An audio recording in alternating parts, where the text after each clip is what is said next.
What chance did a woman have in a naval courtroom where even the law was written by men who believed piracy was unnatural in a woman?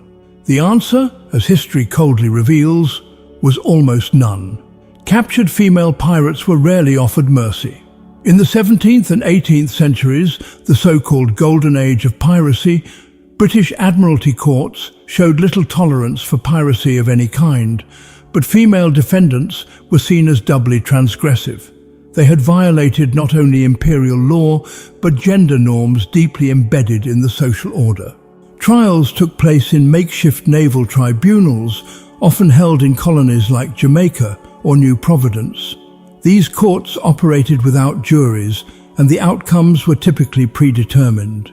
The legal process was swift, but not without theatrics.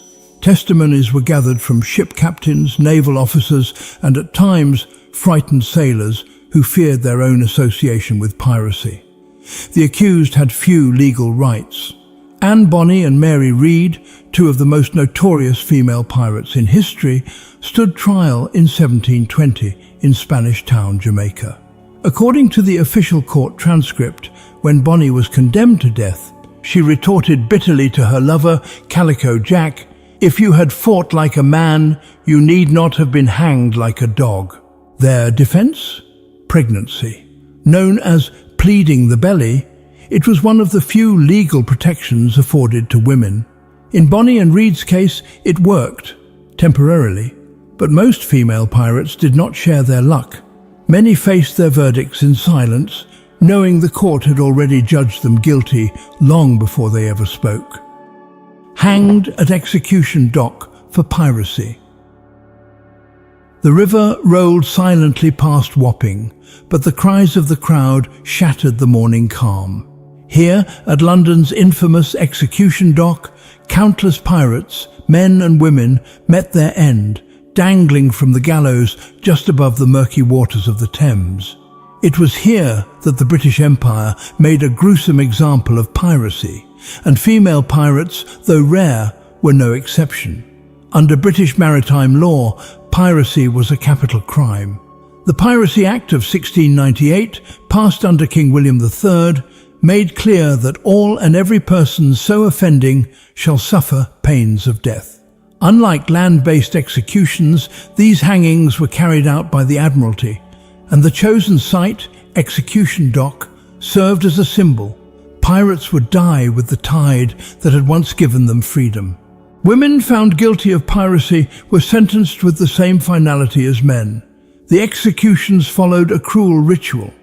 The condemned were led from Newgate Prison, paraded through London in a cart under armed guard, jeered at by crowds. Once at Wapping, they were made to stand under the gallows, sometimes with a noose already tightened around their necks. They were not dropped with a long fall to ensure quick death. Instead, the short drop caused prolonged strangulation, a method known as the marshal's dance, as the body would convulse grotesquely before stilling. Though female pirate executions were fewer in number, they were no less brutal. Mary Critchett, an American woman who joined a crew of escaped convicts turned pirates in 1729, was captured near Virginia and tried in Williamsburg. Found guilty of piracy, she was sentenced to death and hanged, without fanfare, without delay. No pleas of pregnancy saved her. These public executions were meant not just to punish, but to terrify. The bodies of the worst offenders were left hanging until 3 tides had washed over them, a punishment called gibbeting.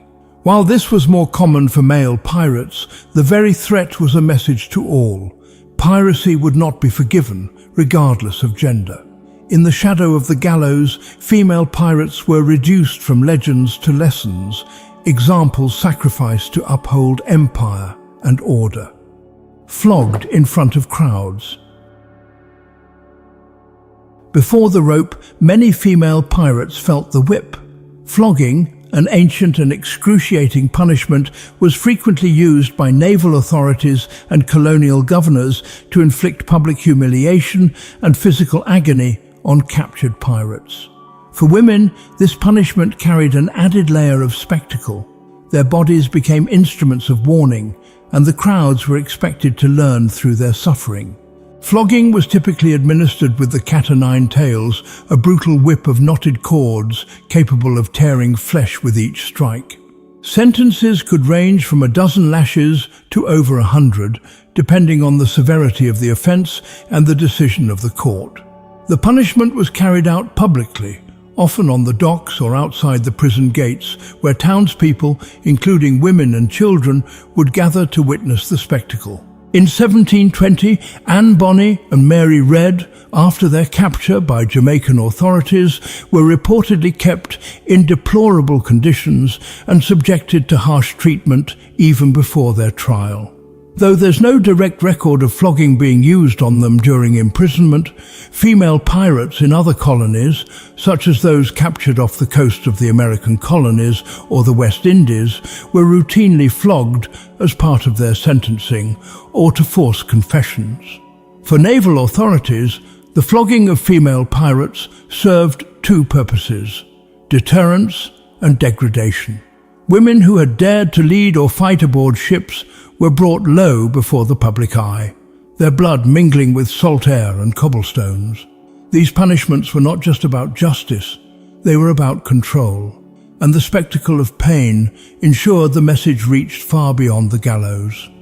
Forced into concubinage or slavery. Not every captured female pirate was marched to the gallows.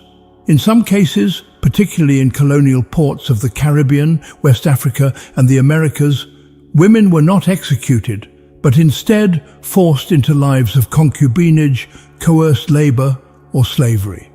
However, direct evidence of this fate specifically for female pirates is sparse.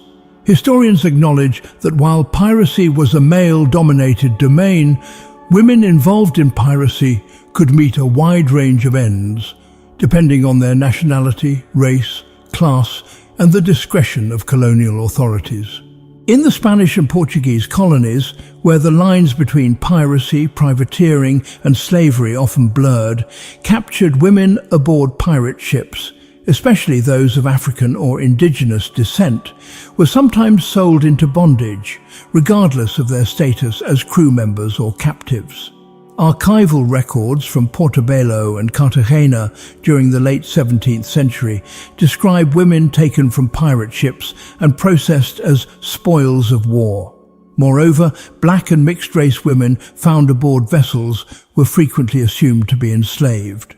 In such cases, they were absorbed into plantation economies or kept as domestic servants and concubines by colonial officials or merchants. The records rarely distinguish between female pirates and other women found on captured ships, making it difficult to draw precise lines. But the practice of forced servitude was widespread. What we do know is that for many women, capture did not mean a swift execution. It meant disappearance into households, plantations, or ships' holds, stripped of identity, history, and recognition. A quiet erasure recorded not in verdicts, but in silence, left to die on prison ships. For some captured female pirates, death did not come swiftly at the gallows. It came slowly, silently, and out of sight, aboard the rotting hulks of prison ships. These floating prisons, anchored off colonial coasts or British harbours, were never designed for prolonged human confinement. Yet they became holding places for pirates, rebels, and those considered enemies of the crown, including, at times, women. While detailed records of female pirates specifically dying on prison ships are limited, the broader context is undeniable. Captured women were often confined in the same brutal conditions as men. In the 18th century, as prison populations surged and land-based jails overflowed, the British Navy and colonial authorities turned to decommissioned warships. These vessels, stripped of sails and left to decay in harbours, were moored in places like Portsmouth, Plymouth, and Kingston, Jamaica. Conditions aboard these ships were horrendous. Prisoners were shackled below deck in cramped, dark, and unventilated holds. Disease, especially typhus, dysentery and smallpox, spread rapidly. Food was scarce and often spoiled. Women on these ships were doubly vulnerable. In addition to starvation and illness, many endured exploitation and severe mistreatment, including forms of abuse by guards or sailors, though this was rarely recorded formally. Lacking both rights and recognition, they were often omitted from the records altogether. On these silent decks, history did not record executions. It recorded absence. And in that absence, the fate of many female pirates was sealed, forgotten not by accident, but by design. Their punishments were not just sentences, they were instruments of fear, gendered power, and imperial control.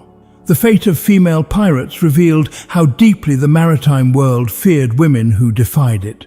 These stories still echo in the silence of prison ships and the shadows of gallows. What does their erasure from history say about